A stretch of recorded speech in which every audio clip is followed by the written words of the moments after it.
Bismillahirrahmanirrahim.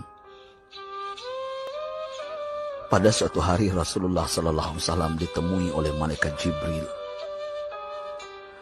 Rasul pun bertanya, "Ada apa wahai Jibril?"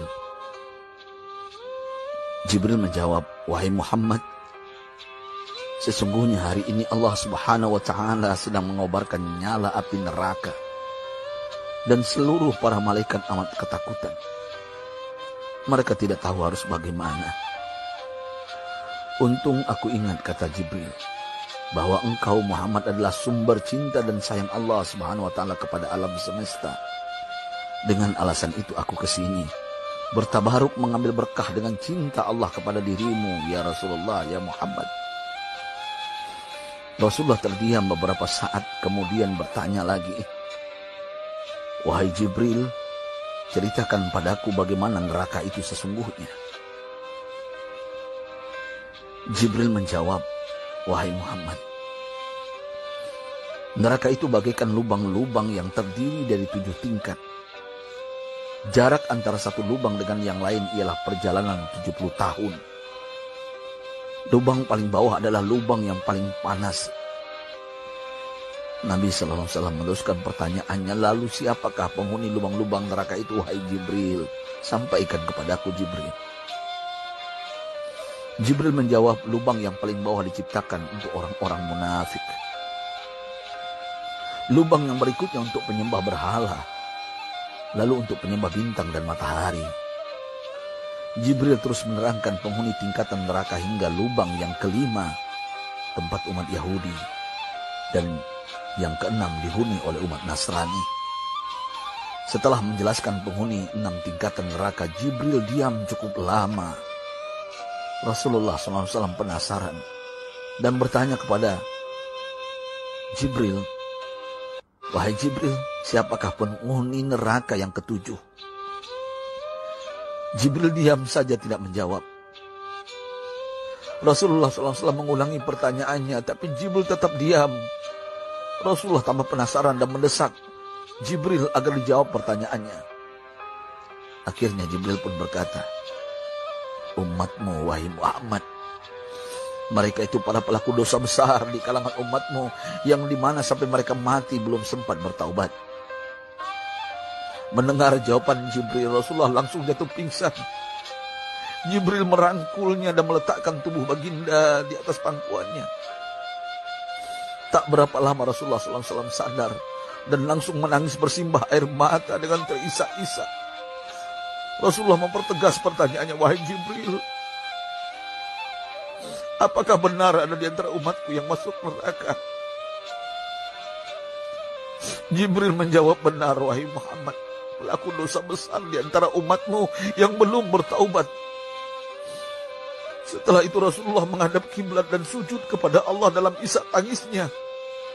Sesekali dengan suara pelan beliau membisikkan kata-kata, "Ummati ya Rabb, ummati, ummati, ummati." Beliau SAW tidak mengangkat kepalanya dalam keadaan seperti itu selama 3 hari 3 malam, kecuali setiap Bilal bin Rabah mengumandangkan azan. Barulah beliau bangkit untuk menjadi imam, dan setelah itu kembali sujud lagi. Pada hari ketiga Abu Bakar menyadari hal ini, beliau mengetuk pintu Rasulullah dan mengucapkan salam 3 kali, namun tidak terdengar jawaban. Abu Bakar sedih dan berseru di hadapan pintu Nabi besar Muhammad SAW, "Apakah ada jalan untuk masuk ke rumahmu ya Rasulullah?" Tetap tidak ada jawaban. Di jalan Abu Bakar bertemu sahabat Umar. "Mengapa engkau menangis, wahai Abu Bakar?" kata Umar. Abu Bakar menceritakan keadaan Rasulullah SAW.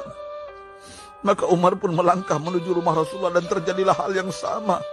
Umar pun pulang dan menangis. Di jalan Umar bertemu sahabat Salman Al-Farisi. Dengan terisak Umar bercerita kepada Salman hingga membuat dia amat sedih, namun tidak berani mengulangi hal yang sama. Salman melangkah menuju rumah Fatimah radhiyallahu anha dan menceritakan hal itu. Setengah berlari Fatimah menuju rumah ayah tercinta dan mengetuk pintu sambil mengucapkan salam.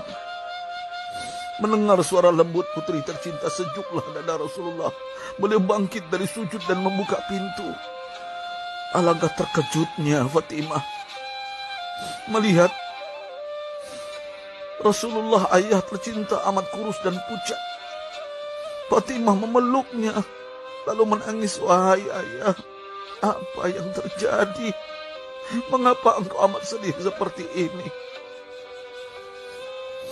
Rasulullah kembali menangis dan berkata dengan suara lirih, wahai Fatimah, belahan jiwaku, bagaimana mungkin aku tidak sedih sedangkan Jibril mengatakan akan ada kelak umatku yang akan masuk neraka. Subhanallah, betapa besar cinta Rasulullah kepada kita umatnya. Sahabatku, Rasulullah mencintai kita. Antaman ma'aman ahbabta, engkau akan berkumpul dengan orang yang kau cintai. Mari kita mencintai baginda Nabi besar Muhammad SAW yang mencintai kita, umat yang tidak rela kita masuk neraka. Mari kita mencintai beliau dengan berselawat. Sahabatku, sampaikan, Rasul mengajarkan kepada kita, man dalla ala khairin falau mislu ajri fa'ili.